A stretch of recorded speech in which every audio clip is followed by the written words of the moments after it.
பாஜகவின் கொள்கையும் திமுகவின் கொள்கையும் நேருக்கு நேர் முரணானது. இரு கட்சிகள் இணைந்து செயல்படுவது சாத்தியமல்ல.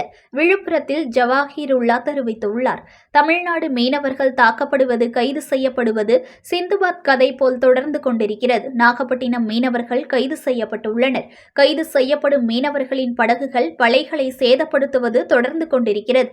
மத்திய அரசு ஆட்சிக்கு வந்தால் மீனவர்கள் பிரச்சினை தீர்க்கப்படும் என கூறினார்கள். ஆனால் அதன் மீதான நடவடிக்கை எடுக்கவில்லை. நிரந்தர தீர்வு காண ஒன்றிய அரசு நடவடிக்கை எடுக்க வேண்டும். பாஜகவின் கொள்கையும் திமுகவின் கொள்கையும் நேருக்கு நேர் முரணானது. இரு கட்சிகள் இணைந்து செயல்படுவது சாத்தியமல்ல. ஜனநாயக நாட்டில் கட்சியை தொடங்கியுள்ள சகோதரர் விஜய்க்கு வாழ்த்துக்களை தெரிவிப்பதாகவும், வக்ஃபு வாரிய சட்ட திருத்த மசோதாவிற்கு பாஜக கூட்டணியிலிருந்து கட்சியினரே எதிர்ப்பு தெரிவித்து வருகின்றனர். சட்ட திருத்த மசோதாவை எதிர்ப்போம், சிறுபான்மையின மக்களோடு என்று இருப்போம் என தமிழக முதலமைச்சர் தெரிவித்திருக்கிறார். இந்த சட்ட மசோதா வரலாறு என்ற குப்பை தொட்டியில் வீசப்படும் என ஜவாஹிருல்லா தெரிவித்துள்ளார்.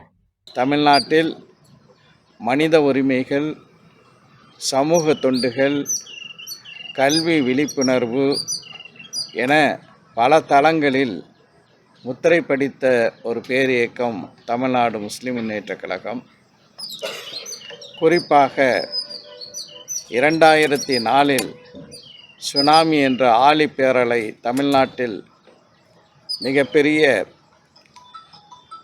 இழப்புகளை ஏற்படுத்திய அந்த தருணத்திலும், சமீப காலமாக கொரோனா காலகட்டத்திலும் தங்களுடைய உயிரை துச்சமாக மதித்து மக்களை காப்பாற்றிய ஒரு சிறப்பான தொண்டர்களை கொண்ட அமைப்பு தமிழ்நாடு முஸ்லிம் முன்னேற்றக் கழகம்.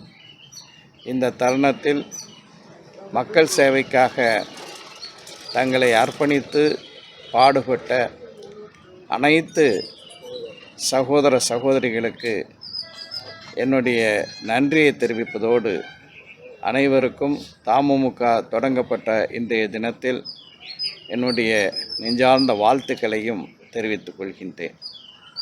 News1 தமிழை லைக் பண்ணுங்க, கமெண்ட் பண்ணுங்க, ஷேர் பண்ணுங்க, மறக்காம சப்ஸ்கிரைப் பண்ணுங்க.